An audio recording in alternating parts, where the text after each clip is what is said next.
అందరికి ఏంటమ్మా తల్లి మళ్ళీ నువ్వు మళ్ళీ ఆ చేపలు పట్టుకొని వచ్చావా మా బుర్ర తినడానికి అనుకోకండి. ఏం చేస్తావండి, మా ఇంట్లో ఒక 10 రోజుల నుంచి వెజ్ అనేదే లేదు.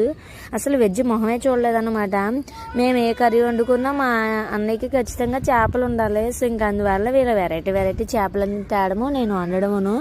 వీటిని మా సైడ్ ఏదో కానీ అన్నాడు మా బావ, పేరు మర్చిపోయాను. మీరైతే ఏమనుకున్నారో చెప్పండి. మాకు పండగ నాన్ వెజ్ తినకూడదు ఇంకా అలాంటివి ఏమి ఉండవు కాబట్టి ప్రతిరోజు ఖచ్చితంగా నాన్ వెజ్.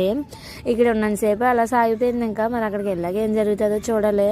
మీరు ఎంతమంది బాగా పండుగను ఎంజాయ్ చేశారా? మాది ఎంజాయ్ అంటే ఏమి లేదు, జస్ట్ అలా ఇలా తిరిగి రావడమే. ఇంకా అంతకు మించి ఎంజాయ్మెంట్ కూడా ఏమీ లేదు. సో ఇంకా మా నాన్నకి ఇలా అయింది కాబట్టి మేమేమి స్నాక్స్ అలాంటివి ఏమీ కూడా వండుకోకూడదు కాబట్టి మా సైడు పండగకి ఆడపిల్లలు వచ్చినప్పుడు ఖచ్చితంగా అవన్నీ వండుకొని వెళ్ళే వాళ్ళమే ప్రతి ఇయర్ను. కానీ ఇయర్ అలా లేదు కదా.